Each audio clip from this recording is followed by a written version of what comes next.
Apa itu makna angka 666? Banyak orang yang menyangkut pautkan angka 666 dengan sesuatu yang menyeramkan.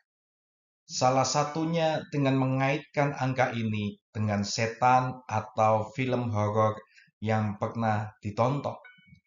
Ada juga yang mengatakan bahwa angka 666 terkait dengan Kaisar Nero yang jahat yang memerintah ketika kitab Wahyu diturunkan. Lantas, apa makna sesungguhnya di balik angka yang selama ini menjadi pertanyaan besar bagi manusia? Benarkah arti angka 666 sebagai angka setan? Kita mau lihat bilangan 666 dalam Alkitab. Angka 666 merupakan salah satu bagian Alkitab yang menarik banyak orang untuk mengetahuinya. Terkadang bilangan ini disangkut pautkan dengan satanisme atau antikristus. Bilangan atau angka 666 hanya dapat ditemukan dalam kitab Wahyu pasal 13 ayat 18. Katanya, yang penting di sini ialah hikmat. Barang siapa yang bijaksana, hendaklah ia menghitung bilangan binatang itu, karena bilangan itu adalah bilangan seorang manusia, dan bilangannya ialah 666. Wahyu pasal 13 secara khusus menulis tentang adanya dua binatang. Binatang pertama dalam ayat pertama sampai 10 menunjuk pada antikristus yang akan muncul sebagai pemimpin dari gabungan bangsa-bangsa di akhir zaman untuk melawan Allah. Sementara binatang kedua di ayat 11 sampai 18 menunjuk pada asisten dari antikristus. Binatang kedua inilah yang akan mengadakan tanda-tanda mujizat untuk melancarkan penyembahan bagi binatang pertama atau antikristus. Ia akan memberikan perintah membuat patung dari binatang pertama serta memberikan hidup bagi patung tersebut dan menuntut penyembahan dari semua penduduk dunia pada waktu itu. Tafsiran sebuah Alkitab kurang lebih menyebutkan hal yang sama mengenai binatang dalam pasal ini. Bahwasanya binatang yang muncul dalam bumi adalah antikristus dalam Wahyu 13 ayat 11 dan binatang yang muncul dari laut adalah nabi palsu dalam Wahyu 13 ayat 1. Saat ini kita mau lihat makna angka 666. Wahyu pasal 13 ayat 16 sampai 18. Dan ia menyebabkan sehingga kepada semua orang kecil atau besar, kaya atau miskin, merdeka atau hamba, diberi tanda pada tangan kanannya atau pada dahinya. Dan tidak seorang pun yang dapat membeli atau menjual selain daripada mereka yang memiliki tanda itu, yaitu nama binatang itu atau bilangan namanya. Yang penting di sini ialah hikmat. Barang siapa yang bijaksana, baiklah ia menghitung bilangan binatang itu. Karena bilangan itu adalah binatang seorang manusia. Dan bilangannya ialah 666. Ayat ini dipakai untuk menjadi dasar bahwa angka 666 adalah antikristus. Oleh karena itu penting bagi kita untuk memperhatikan bahwa kitab Wahyu bisa diterjemahkan secara simbol. Binatang dalam ayat ini memberi tanda di lengan dan di dahi. Ini hanyalah simbol. Rasul Yohanes, penulis Wahyu, dan orang Yahudi mengerti arti tangan dan dahi adalah sebuah kultur dari referensi Ulangan 6 ayat 6 sampai 8. Kita mau lihat di dalam Ulangan 6 ayat 6 sampai 8 apa yang dikatakan di situ. Apa yang kuperintahkan kepadamu pada hari ini haruslah engkau perhatikan. Haruslah engkau mengajarkannya berulang-ulang kepada anak-anakmu dan membicarakannya apabila engkau duduk di rumahmu, apabila engkau sedang dalam perjalanan, apabila engkau berbaring, dan apabila engkau bangun. Haruslah juga engkau mengikatkannya sebagai tanda pada tanganmu, dan haruslah itu menjadi lambang di dahimu.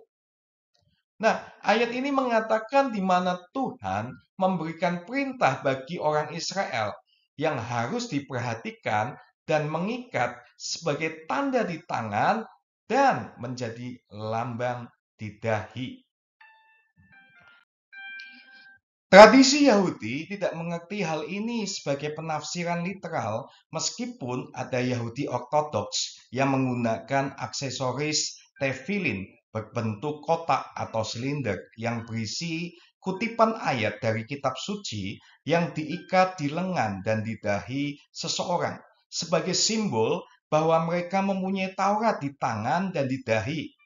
Namun sebenarnya orang Yahudi mengerti bahwa hal ini bukan benda atau cap di tangan atau di kepala, melainkan sebuah simbol bahwa hukum itu ada di kepala untuk diingat dan mempengaruhi pikiran kita, serta hukum itu ada di tangan kita juga untuk dilakukan oleh kita.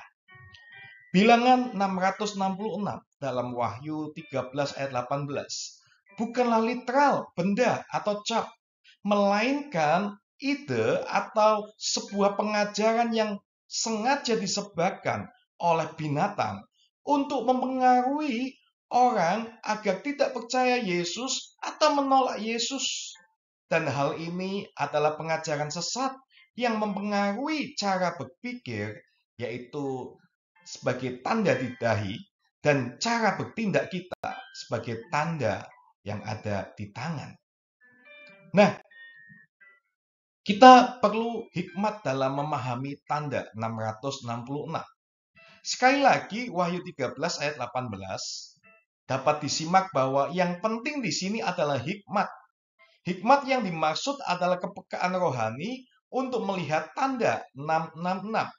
Dalam aksara atau manuskrip lebih awal, angka ini ditulis dengan simbol alfabet Yunani, Chi, Shi, Sigma, yang jika digabung cenderung dapat dilihat angka 666.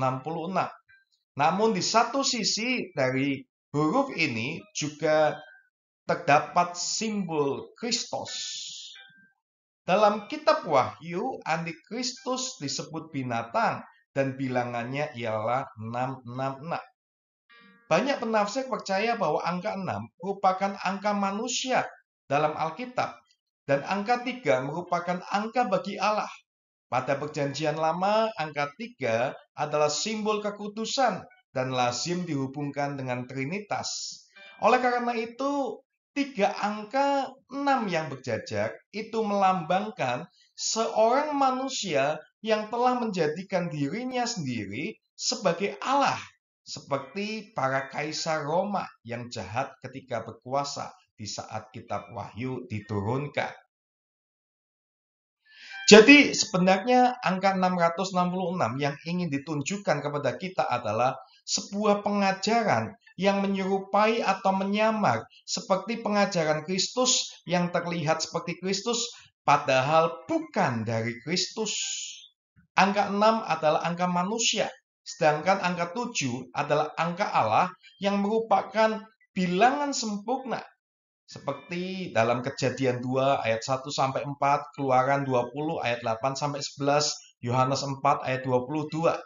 Bilangan 666 tidak mencapai kesempurnaan sebagaimana bilangan 777.